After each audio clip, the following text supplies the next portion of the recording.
नमस्कार दोस्तों, आप सभी का स्वागत है देवेंद्र क्लासेस यूट्यूब चैनल में। उम्मीद है कि आप स्वस्थ पर मस्त होकर के पढ़ाई कर रहे होंगे। आज टॉपिक है हमारा संविधान का। संविधान में लगातार क्लासेस चल रही हैं।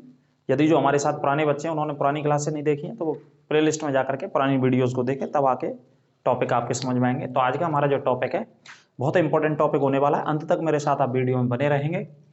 टॉपिक का नाम है हमारा संसदीय समितियाँ। जो संसद के अंदर समिति होती हैं उन समितियों पर प्रकाश डालेंगे इस क्लास में, और उम्मीद करेंगे आप नोट्स बना रहे होंगे और नोट्स बनाते चलिएगा सारे टॉपिक्स का मेरे साथ, ठीक है। देखिए, संसद में बहुत सारी समितियां हैं। वैसे संसद में वर्गीकरण के आधार पर जो क्लासिफिकेशन किया गया है वो 6 प्रकार की समितियों का क्लासिफिकेशन किया गया है।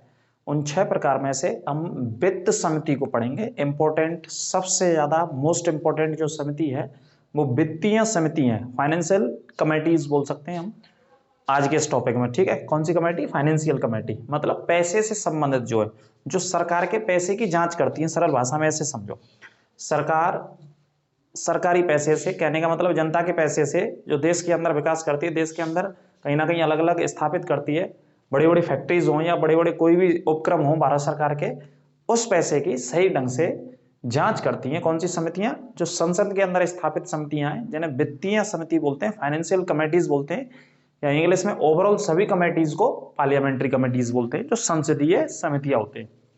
उनमें जो सबसे ज्यादा देखा गया है एग्जाम्स में, जो सबसे ज्यादा पूछ लेता है आपसे, आप आरओ का या कोई भी पीसीएस प्री तक के क्वेश्चंस वगैरह आप देखोगे तो इनमें वित्तीय समितियों के सबसे ज्यादा प्रश्न देखने को आपको मिलेंगे, और भी सभी एग्जाम्स में एसआई वगैरह के में। तो वित्तीय समिति 3 प्रकार से बांटी गई, क्लासिफिकेशन किया गया है। 3 कौन कौन सी हैं इन समितियों में? एक लोक लेखा समिति है जिसमें दोनों सदनों के सदस्य होते हैं, लोकसभा के भी होते हैं और राज्यसभा के भी होते हैं। कौन सी? लोक लेखा। लेखा का मतलब इंग्लिश में होता है ऑडिट, और ऑडिट का मतलब होता है हिसाब किताब लगाना या जांच करना। तो आप समझ रहे हैं, लेखा जहां जहां शब्द आ जाएगा वहां का मतलब ऑडिट करना, ऑडिट का मतलब हिसाब किताब लगाना, साल भर का पूरा क्या हिसाब किताब है सरकार के पैसे का या सरकारी पैसे का, या जो जनता का पैसा है दूसरे शब्दों में समझे तो लोक लेखा समिति होती है, जिसमें टोटल 22 सदस्य होते हैं। आगे विस्तार से पढ़ेंगे, नोट करते चलिएगा। दूसरी प्राक्कलन समिति होती है, इसे इंग्लिश में एस्टीमेट कमेटी बोल सकते हैं। पहली वाली को अंग्रेजी में पब्लिक अकाउंट कमेटी बोलते हैं, ठीक है। प्राक्कलन समिति में केवल और केवल लोकसभा के 30 सदस्य होते हैं सिर्फ। कौन से सदन के होते हैं? लोकसभा के 30 सदस्य होते हैं। ये भी क्या करती है? एस्टीमेट, आप समझ रहे हैं, इसका भी काम क्या है? जांच करना होता है सरकारी पैसे का या सरकार से खर्च होने वाले धन का। बताएंगे अभी डिटेल में कौन कौन से पैसे को जांच करती हैं ये समितियां। तीसरी सार्वजनिक उद्यम। सार्वजनिक उद्यम का भी मतलब सरकारी पैसा है जो सरकार के द्वारा देश के अंदर कहीं भी इन्वेस्ट किया जाता है, पैसा कहीं भी लगाया जाता है, 1000 करोड़ रुपए, वो सही ढंग से लगा के नहीं लगा, पैसा वहां तक पहुंचा के नहीं पहुंचा, इन सारी चीजों की ये समितियां जांच करती हैं। तो मोस्ट इंपोर्टेंट समितियां हैं, एक लोक लेखा समिति, एक प्राक्कलन समिति, और तीसरी है सार्वजनिक उद्यम समिति। इन तीनों समितियों की इस क्लास में हम चर्चा करेंगे। उम्मीद है कि आप जुड़े रहेंगे मेरे साथ और अंत तक जुड़े रहें और ज्यादा से ज्यादा क्लास को शेयर करें। तो देखिए, आइए चर्चा करते हैं। हेडिंग डाल लीजिएगा संसद की समितियां या संसदीय समितियां, और इंग्लिश में क्या बोलेंगे? पार्लियामेंट्री कमेटीज बोलेंगे, ठीक है। पार्लियामेंट्री कमेटीज, कमेटीज की स्पेलिंग भी चेक कर लीजिएगा, ये कई बार इंग्लिश में आ जाता है। आप जहां जहां इंग्लिश का पेपर दे रखे होंगे कई बार स्पेलिंग्स को लेकिन चेक करने के लिए 4 ऑप्शन दे देता है कि इनमें से कौन सी कमेटी की जो स्पेलिंग है वो सही है, तो ये भी देख लीजिएगा यहाँ से। खैर, हम बात करते हैं संविधान की, और संविधान में बात कर रहे हैं संसद की, ठीक है। और संसद को हम संविधान के कौन से भागों में पढ़ रहे हैं? भाग 5 में पढ़ रहे हैं अभी, ठीक है। संविधान का भाग 5 है जिसमें संसद के बारे में हम चर्चा कर रहे हैं। तो देखिए, संसद में सिर्फ और सिर्फ जो चर्चा करने चल रहे हैं हम लोग, वो वित्त के बारे में पढ़ेंगे, फाइनेंस के बारे में पढ़ेंगे, पैसे के बारे में पढ़ेंगे। वित्त समितियां हैं। कौन सी समितियां हैं? वित्त समितियां। आपसे प्रश्न ऐसे भी करके पूछा जा सकता है कि बताइए इनमें से कौन सी समिति वित्त से संबंधित है या वित्त समिति है। तो आपको ये तो पता होना चाहिए सबसे पहले कि जिस डायरेक्शन में हम जा रहे हैं, जिस डायरेक्शन में हम पढ़ रहे हैं, है ना, उसका उद्देश्य क्या है, वो किससे रिलेटेड है ना। वहां जाकर के हमें करना क्या है, तो डायरेक्शन का पहले पता लगा लीजिए चलने से पहले। तो हमने चलने से पहले पता लगाया कि किसके बारे में पढ़ना है हमको? वित्त के बारे में पढ़ना है, पैसे के बारे में पढ़ना है। ये तीनों समितियां सरकारी पैसे की जांच करती हैं। गलत हाथों में तो नहीं जा रहा है, भ्रष्टाचार तो नहीं हो रहा है, नुकसान तो नहीं हो रहा है, क्षति तो नहीं हो रही है पैसे की, इन सारी चीजों की समितियां जांच करती हैं। तो वित्त समितियां हैं, तो देखिए कौन कौन सी समितियां भाई साहब। लोक लेखा समिति है एक मोस्ट इंपोर्टेंट। इन तीनों के अलावा संसद के भीतर बहुत सारी समितियां हैं, जैसे ये वित्त समिति है, इस वित्त को छोड़ करके ऐसी 5 समितियां और है। वित्त से अलग 5 समितियां और हैं जो संसद में अलग अलग कार्यों को देखती हैं। ठीक है, हम सिर्फ इसके बारे में चर्चा कर रहे हैं आज। तो कौन सी है? लोक लेखा समिति। इसमें 15 जो सदस्य होते हैं वो होते हैं भाई साहब लोकसभा के, और 7 सदस्य होते हैं वो होते हैं राज्यसभा के। तो 15 और 7 कितने हो गए? टोटल 22 सदस्य हो गए भाई साहब। तो 22 सदस्य आप कह सकते हो कि जो पब्लिक अकाउंट कमेटी है या लोक लेखा समिति है उसमें कितने सदस्य होते हैं? 22 सदस्य होते हैं। सबसे ज्यादा प्रश्न पूछा गया है और पूछा ही जाता है कि भाई पब्लिक अकाउंट कमेटी या लोक लेखा समिति में सदस्यों की संख्या बताइए।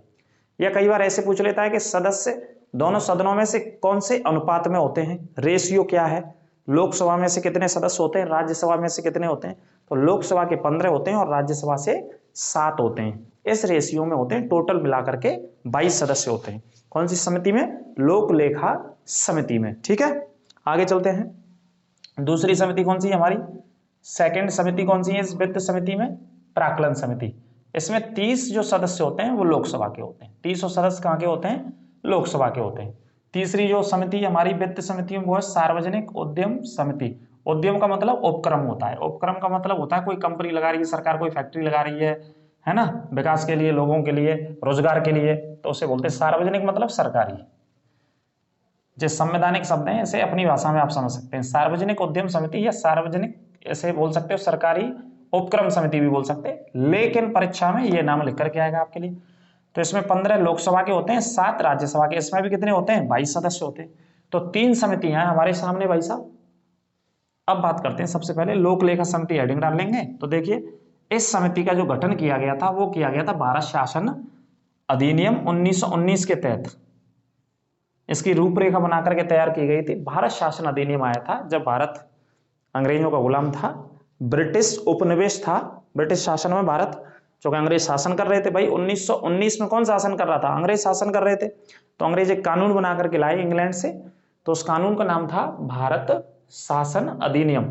मतलब भारत में जो शासन है वो किस तरीके से चलाएंगे हम, आगे आने वाले समय में किस तरीके की चीजों को स्थापित करेंगे संवैधानिक नजरिए से, तो वे कानून बना करके लाए। तो इस अधिनियम को क्या बोला गया? भारत शासन अधिनियम, और वर्ष थी 1919, इस वजह से 1919 लिखते हैं इसके साथ। तो 1919 के तहत लोक लेखा समिति का क्या किया गया था?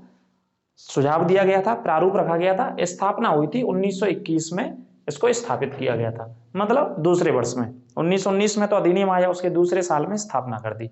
तो आपसे कभी पूछा जाए लोक लेखा समिति का जो प्रस्ताव था या जो सुझाव था या स्थापना करने की बात की गई थी, कौन से अधिनियम में की गई थी? भारत शासन अधिनियम 1919। स्थापना कब की गई? उसके दूसरे वर्ष में 1921 में स्थापना की गई। ठीक है, वर्तमान में 15+7 के रेशियो में सदस्य हैं। कितने सदस्य हैं? 22 सदस्य हैं। ठीक है, आपको बता दिया मैंने, 15 लोकसभा के और 7 राज्यसभा के सदस्य होते हैं। कार्यकाल इनका होता है 1 वर्ष का कार्यकाल होता है इनका। ठीक है, प्रत्येक वर्ष सदस्यों का चुनाव एकल संक्रमणीय द्वारा होता है। एकल संक्रमणीय का मतलब, इसमें एक शब्द जोड़ लेना, एक शब्द और जोड़ लेना इसमें, समानुपातिक प्रतिनिधित्व के आधार पर। समानुपातिक प्रतिनिधित्व के आधार पर चुनाव होता है। प्रतिनिधित्व के आधार पर चुनाव होता है। यानी आपने अगर राष्ट्रपति के चुनाव को पढ़ा है, उपराष्ट्रपति के चुनाव को पढ़ा है और राज्यसभा के सदस्यों के चुनाव को पढ़ा है, तो आप समझ जाएंगे कैसे चुनाव होता है। उनका भी सेम चुनाव कैसे होता है? इसी आधार पर। समानुपातिक प्रतिनिधित्व मतलब समान रूप से जो दल हैं राज्यसभा लोकसभा के अंदर, उनको समान प्रतिनिधित्व दिया जा सके इस समिति के भीतर, है ना, भेदभाव ना हो। क्योंकि भाई अलग अलग पार्टियों के चुन करके आते हैं वहां, तो सभी में से लेना होता है इस समिति के अंदर। जरूरी नहीं है सरकार की ओर से लिए जाएंगे, जो लोकसभा के सांसद और भी जो विपक्ष की पार्टियों के होते हैं उनमें भी इनके अंदर लिया जाता है, समिति में लिया जाता है। इस वजह से पढ़ते हैं इसको समानुपात प्रतिनिधित्व, मतलब समान अनुपात में आनी चाहिए। ठीक है, एकल संक्रमणी द्वारा चुनाव होता है। अगला पॉइंट है, इस समिति का अध्यक्ष जो चुना जाता है आमतौर पर वो विपक्ष का नेता चुना जाता है। ऐसी व्यवस्था 1967 से चल रही है। मोस्ट इंपोर्टेंट पॉइंट तो ये भी है इसके अंदर, नोट कर लेना। आपसे पूछा गया हमेशा कि इस समिति का जो अध्यक्ष होता है, कौन सी समिति का? लोक लेखा समिति का, इसका अध्यक्ष किससे चुना जाता है? तो उत्तर याद रखिएगा भाई साहब, विपक्ष का नेता इसका अध्यक्ष होता है हमेशा। और ये व्यवस्था कब से चल रही है? 1967 से चल रही है ये व्यवस्था। उससे पहले ऐसा नहीं होता था। कॉमन लोकसभा का अध्यक्ष चुनता था अपने हिसाब से, लेकिन 67 के बाद ज्यादातर आमतौर पर देखा गया है कि विपक्ष का जो नेता होता है लोकसभा में, जो विपक्षी पार्टी होती है उसका नेता इसका हेड होता है। जैसे लोकसभा में विपक्ष के नेता हैं इस समय मल्लिकार्जुन खड़गे वर्तमान में, जो कांग्रेस के लीडर हैं, कर्नाटक से आते हैं, ठीक है। वो इस समिति के अध्यक्ष हैं वर्तमान में। अगर हम आपको समझाना चाहें तो समझ गए आप, यही मैं कहना चाह रहा हूं। इस समिति के कार्यों में देखो, कार्यों में क्या है, कैग कैग अभी पढ़ाएंगे आपको। नियंत्रक महालेखा परीक्षक होता है ये, आर्टिकल 148 में इसका प्रावधान है। इसके पद का प्रावधान, राष्ट्रपति नियुक्त करते हैं कैग को। तो इसके वार्षिक प्रतिवेदनों की जांच, जो एक साल में जो अपनी रिपोर्ट बना के रखता है ना, उसके प्रतिवेदनों की जांच जो कि राष्ट्रपति के द्वारा संसद में रखी जाती है। लोक लेखा, माफ कीजिए, नियंत्रक महालेखा परीक्षक संविधान का एक पद है। अनुच्छेद 148 में प्रावधान है, भारत के प्रेसिडेंट ऑफ इंडिया यानी कि भारत के राष्ट्रपति के द्वारा इस पद पर व्यक्ति की अपॉइंटमेंट की जाती है, नियुक्ति की जाती है। जो कि व्यक्ति क्या करता है, संवैधानिक क्या कार्य है इस पद का, जो आर्टिकल 148 में नियुक्त किया जाता है राष्ट्रपति के द्वारा। नाम क्या है, नियंत्रक महालेखा परीक्षक। नियंत्रक का मतलब चीजों को कंट्रोल करता है, नियंत्रित करता है चीजों को। कौन सी चीजों को, सरकारी खर्चे को। सरकारी जो खर्चा है, जो सरकार का पैसा खर्च होता है, उसको नियंत्रण कैसे किया जाए, कम से कम पैसा खर्च किया जाए। नियंत्रक महालेखा, महालेखा का मतलब ऑडिट, जांच भी करता है पैसे की, ठीक है। और परीक्षक एग्जामिन भी करता है। जैसे परीक्षक होता है ना, हम पेपर लिखते हैं तो परीक्षक हमारा एग्जामिन कर रहा है, ऐसे ही वो भी एग्जामिन करता है समय समय पर सरकार के सारे कार्यों की। तो इसकी ड्यूटी होती है ये वाली। अब ये अपनी एक साल की रिपोर्ट बना करके संसद में रखता है, राष्ट्रपति रखवाता है इसकी रिपोर्ट को, नियंत्रक महालेखा परीक्षक की रिपोर्ट को। एक वर्ष की जो होती है वार्षिक प्रतिवेदन, मतलब वार्षिक रिपोर्ट, कौन रखवाता है इनकी रिपोर्ट को, राष्ट्रपति रखवाता है। एक एक शब्द को ध्यान से समझिएगा, एक एक लाइन पूछी गई है इस टॉपिक से, तीनों समितियों से निकाल के। आपसे पूछा जाए कि भाई नियंत्रक महालेखा परीक्षक की रिपोर्ट को संसद में कौन रखवाता है, प्रधानमंत्री रखवाता है, या लोकसभा का अध्यक्ष, या राज्यसभा का अध्यक्ष, है ना, या राष्ट्रपति। तो आपको उत्तर देना होगा, आप पढ़ेंगे तभी तो बताएंगे कि राष्ट्रपति रखवाते हैं ना, और कोई नहीं रखवाता इनमें से, है ना। तो राष्ट्रपति रखवाते हैं। उसी रिपोर्ट की जांच और कौन करते हैं, गहनता से ये वाली समिति के लोग करते हैं। कितने लोग, 22 सदस्य करते हैं। और इसका अध्यक्ष कौन होता है, विपक्ष का नेता होता है। विपक्ष का नेता इस वजह से बनाया जाता है कि पारदर्शिता बराबर बनी रहे, कि सरकार अपनी मनमानी तरीके से कार्यों को नहीं करती रहे, ठीक है। तो ये करते हैं जांच इसकी। आगे समिति सार्वजनिक व्यय, समझ गए, देखो जी बड़ा इंपॉर्टेंट होता है। सार्वजनिक मतलब जो सरकारी खर्चे होते हैं, व्यय का मतलब खर्चे, सार्वजनिक सरकारी खर्चों की भी क्या करती है, जांच करती है भाई। जो सरकारी पैसा, जो सरकार पैसा खर्च करती है देश के विकास में या देश के अलग अलग सेक्टर्स में या देश की जनता पर, जैसे किसान सम्मान निधि, हजारों करोड़ रुपए जाते हैं भारत सरकार के द्वारा किसानों के खातों में, है ना। 6,000 रुपए की जो साल में दी जा रही है, 2-2 हजार रुपए की किस्त दी जाती है। 2019 से चल रही है, गोरखपुर से इसे शुरू किया गया था किसान सम्मान निधि को। अब ये पैसा पहुंच रहा है कि नहीं पहुंच रहा है किसानों तक, जा पा रहा है कि नहीं जा पा रहा है, कहीं प्रशासनिक स्तर पर ही तो नहीं रह जा रहा है ना। तो मैं तो एक उदाहरण के तौर पे आपको बता रहा हूँ। इसी तरीके की योजनाओं में जो हजारों करोड़ रुपए खर्च होता है, उनका जांच करने का काम इनका भी होता है, जिस समिति को बोलते हैं लोकलेखा समिति। इसीलिए लिखा गया है कि समिति सार्वजनिक खर्चों की, जो सार्वजनिक सरकार खर्चे कर रही है, उनकी भी जांच करती है, ठीक है। इसके अलावा ताकि क्या हो सके, अपव्यय, अपव्यय का मतलब जो खर्चा हो रहा है या जो कहीं भ्रष्टाचार कर दिया सरकार ने या क्षति, ये सब सामने लाई जा सके। खर्चा भी सामने लाया जा सके, जो नुकसान हो रहा है वो भी सामने लाया जा सके, अगर कहीं भ्रष्टाचार हो गया है तो वो भी सामने आ सके। इन चीजों की जांच करती है ये समिति। लोकलेखा समिति का अगर प्रश्न आ जाए, जैसे लोकलेखा समिति का कैग जो होता है, नियंत्रक महालेखा परीक्षक, वो मित्र एवं मार्गदर्शक भी होती है उसकी, ठीक है। मित्र की तरह काम करती है और मार्गदर्शक की तरह काम करती है, किसकी, नियंत्रक महालेखा परीक्षक के साथ, क्योंकि उसका भी वही सिमिलियर काम है। और वही काम किसका है, पब्लिक अकाउंट कमेटी, मतलब लोक लेखा समिति और नियंत्रक महालेखा परीक्षक दोनों एक जैसा भैया काम करते हैं। तो आपस में कौन है, मित्र एवं मार्गदर्शक उन्हें कह सकते हैं हम एक पॉइंट में, ठीक है। अब दूसरी समिति में आ जाते हैं, प्राक्कलन समिति। अगर फिर भी दिक्कत लगे तो कमेंट करके पूछिएगा, लाइक करना ना भूलें और ज्यादा से ज्यादा क्लास को शेयर करते रहें। इस समिति की स्थापना की अगर बात करें तो 1921 में वित्तीय समिति के रूप में इसके बारे में उत्पत्ति मिलती है कि भाई ये समिति सबसे पहले जो आई, सुझाव दिया गया जो 1921 में आई, इसके बारे में प्रावधान 1921 में, तो इसकी भी स्थापना हुई थी पहली वाली की भाई साहब। लेकिन स्वतंत्रता पश्चात पहली बार जॉन मथाई की सिफारिश पर 1950 में इसका गठन किया गया। जॉन मथाई भारत के पहले वित्त मंत्री थे। प्रश्न आता है कई बार, भारत के पहले वित्त मंत्री बताइए कौन थे। भारत के पहले वित्त मंत्री कौन थे? तो भारत के पहले वित्त मंत्री कौन थे? जॉन मथाई थे। उन्हीं की सिफारिश के बाद या उनके रिकमेंडेशन के बाद 1950 में कौन सी समिति की स्थापना होती है? देश की आजादी के बाद बता रहे हैं, लेकिन इसका सुझाव कब आ गया था? 1921 में आ गया था इसका सुझाव भी। देश की आजादी के बाद 1950 में इसकी स्थापना होती है और समिति का नाम रखा जाता है प्राक्कलन समिति। ठीक है, क्या? प्राक्कलन समिति इसका नाम रखा जाता है। ठीक है, जॉन मथाई पहले वित्त मंत्री थे, क्योंकि वित्तीय समिति है तो वित्त से संबंधित ये बनाई गई। उस समय वित्त मंत्री थे, ये नोट कर लेना। तो जब स्थापना की गई थी उस समय 25 सदस्य हुआ करते थे इसमें 1950 में, लेकिन 1956 में यानी कि 6 साल बाद 1956 में सदस्यों की संख्या बढ़ाकर कितनी कर दी? 30 कर दी गई सदस्यों की संख्या बढ़ा करके। और सभी सदस्य लोकसभा के होते हैं इसमें, और चुनाव प्रतिवर्ष लोकसभा के सदस्यों द्वारा ही किया जाता है सभी सदस्यों का। कार्यकाल अगर आपसे पूछा जाए, इस समिति का भी कार्यकाल मैंने शायद आपको नहीं बताया है, कार्यकाल बता दिया कहीं? कार्यकाल बता दिया, 1 वर्ष का होता है, ये रहा कार्यकाल। इसका भी 1 साल का ही होता है, एक साल का ही कार्यकाल इनका होता है। 1 साल के बाद फिर दोबारा से नए सदस्य इसमें चुने जाते हैं। ठीक है, ये पॉइंट नोट कर लेना अच्छे से आप, कार्यकाल पूछा जाता है कई बार। इसमें सिर्फ और सिर्फ लोकसभा के सदस्य होते हैं, और कितने होते हैं? 30। इसके अंदर सिर्फ 30 सदस्य, और वो भी कहा कि होते हैं लोकसभा के। 300 सदस्य लोकसभा के होते हैं, इस पॉइंट को याद रखिएगा। ठीक है, और चुनाव हर साल होता है। कार्यकाल सिर्फ कितने साल का? 1 वर्ष का कार्यकाल होता है भाई साहब, अच्छे से नोट कीजिएगा। अध्यक्ष की बात करें तो लोकसभा का अध्यक्ष द्वारा चुना जाता है लोकसभा के सदस्यों में से। इस समिति का जो अध्यक्ष होता है वो कहां से चुना जाता है? लोकसभा के सदस्यों में से। ठीक है, कहां से चुना जाता है? लोकसभा के सदस्यों में से अध्यक्ष चुना जाता है, और वहां होता है विपक्ष का नेता। ठीक है, यहां लोकसभा के सदस्यों में से आता है, अध्यक्ष के द्वारा चुना जाता है। अब देखो काम क्या है, ये बजट जो सरकार पेश करती है, बजट के उसके खर्चों की जांच करती है। बजट में सरकार ने 1 साल के अंदर कितना खर्च किया, कितना सरकार ने अर्निंग किया, तो बजट के ऊपर काम करती है पूरा का पूरा ये। ठीक है, बजट के एस्टीमेट, बजट के पूरे एस्टीमेट की क्या करती है? जांच करती है, एवं सार्वजनिक व्यय में किफायत का सुझाव देती है। इसी वजह से इसे सतत किफायत समिति भी कहा जाता है। ये दूसरा नाम है, ये दूसरा नाम यही पढ़ने को मिलेगा और कहीं पढ़ने को नहीं मिलेगा, लिख लेना। प्राक्कलन समिति का दूसरा नाम सतत किफायत समिति।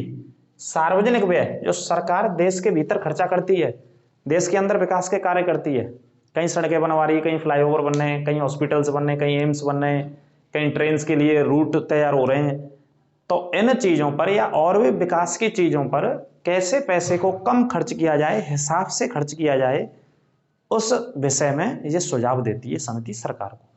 इसी वजह से क्या लिखा है? सार्वजनिक व्यय में, जो सार्वजनिक मतलब सरकारी जो पैसा खर्चा होता है, व्यय का मतलब खर्चा हो रहा है, उसमें क्या सुझाव देती है? किफायत सुझाव, कम से कम खर्चा करो, हिसाब से खर्चा करो, किफायत का सुझाव देती है। इसी वजह से क्या नाम रख गया इसका? सतत किफायत समिति भी बोलते हैं इसको। कौन सी समिति को?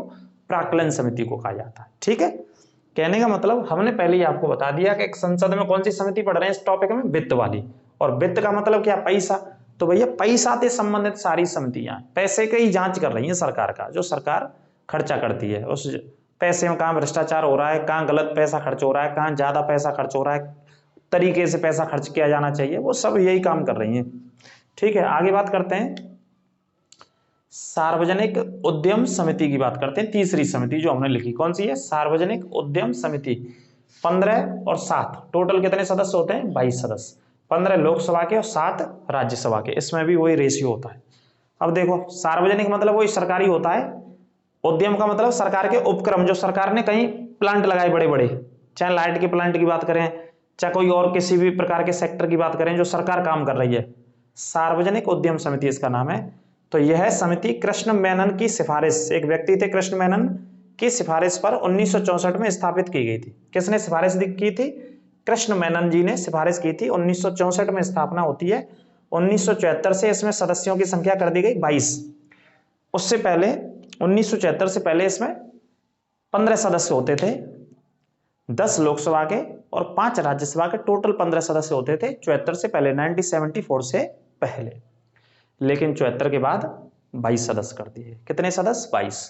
यहां भी 22 हैं और पहली वाली में 22 हैं, लेकिन प्राक्कलन में कितने? 30। ये लोकसभा के, इन दोनों में दोनों सदनों के, लोकसभा और राज्यसभा के। ठीक है, अध्यक्ष कौन होता है इसका? लोकसभा के सदस्यों में से ही चुना जाता है। इस पॉइंट को नोट कर लेना, यहां राज्यसभा का नहीं होता है, सिर्फ और सिर्फ अगर इसके अध्यक्ष की बात करेंगे सार्वजनिक उद्यम समिति में तो अध्यक्ष होता है लोकसभा का ही। ठीक है, अगला पॉइंट है राज्यसभा का सदस्य इसका अध्यक्ष नहीं बन सकता है। ठीक है, राज्यसभा का नहीं बन सकता है, इस पॉइंट को नोट कर लेना।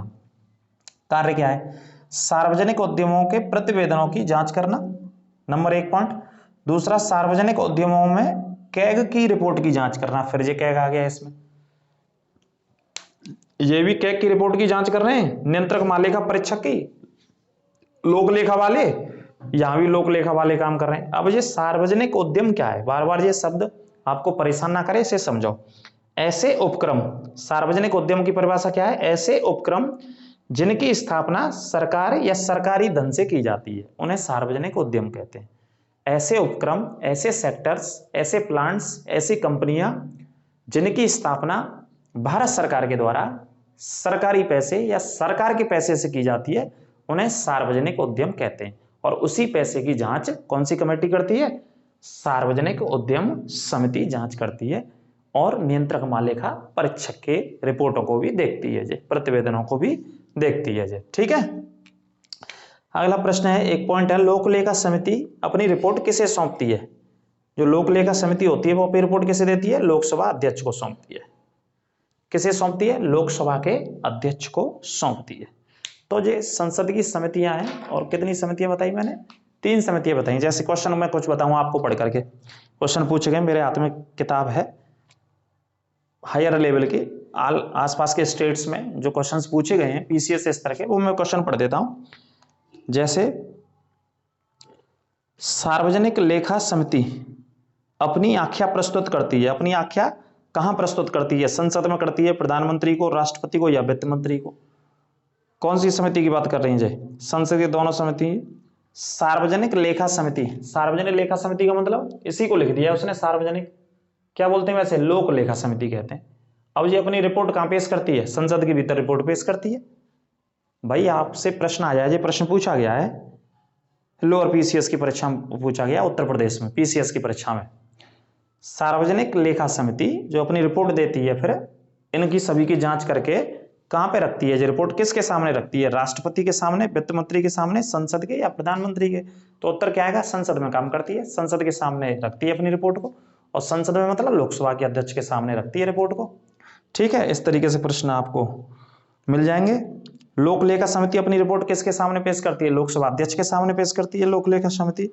ठीक है, लोक लेखा समिति कैसी समिति है, एक वित्तीय समिति है। प्राक्कलन समिति कैसी है, वित्तीय समिति है। सार्वजनिक उद्यम समिति कैसी है, वित्तीय समिति है। इस प्रकार से आपको प्रश्न मिल जाएंगे बहुत सारे देखने को। ठीक है, लोक लेखा समिति का अध्यक्ष किसके द्वारा नियुक्त किया जाता है, लोक लेखा समिति का लोकसभा के अध्यक्ष के द्वारा नियुक्त किया जाता है। सार्वजनिक उद्यम समिति का अध्यक्ष भी लोकसभा के अध्यक्ष के द्वारा नियुक्त किया जाता है। ये पॉइंट आपको याद रखने। ठीक है, अब ये आपने देखा होगा, आपसे प्रश्न पूछा जाएगा लोक लेखा समिति का अध्यक्ष कौन होता है। लोक लेखा समिति का विपक्ष का नेता अध्यक्ष होता है। कौन सा नेता होता है, विपक्ष का नेता। लोकसभा के अंदर जो विपक्ष का अपोजिशन लीडर होंगे वो अध्यक्ष होंगे। अपोजिशन लीडर कौन है इस समय, मल्लिकार्जुन खड़गे, जो कर्नाटक राज्य से आते हैं, दलित उससे आते हैं, जाति व्यवस्था से आते हैं। उनको इस समय कांग्रेस का अध्यक्ष भी बनाया हुआ है, और लोकसभा के नेता भी हैं वो इस समय, अपोजिशन लीडर है, लीडर ऑफ अपोजिशन है। ठीक है, ये पॉइंट आपको याद रखने हैं। तो इस प्रकार से आपको प्रश्न इस टॉपिक में से, इन समितियों में से देखने को मिल जाएंगे। अच्छे से नोट्स बना लेना, इसकी चर्चा कराएंगे ऑफलाइन ऑनलाइन के, बाकी के क्वेश्चंस भी कराएंगे। क्लास कैसी लगी कमेंट में बस बताएं, ज्यादा से ज्यादा शेयर करें। नए जुड़े हैं तो सब्सक्राइब अवश्य करें, पुराने तो शेयर करें हमारे चैनल को ज्यादा से ज्यादा। अगली क्लास में आपसे फिर बहुत जल्दी मुलाकात करते हैं। इसी तरीके से मेहनत करते रहिए और पढ़ते रहिए। देवेंद्र क्लासेस यूट्यूब चैनल के साथ जुड़ करके सभी के ऊपर कृपा बनी रहेगी ठाकुर जी की, माता रानी की। सभी को राधे राधे।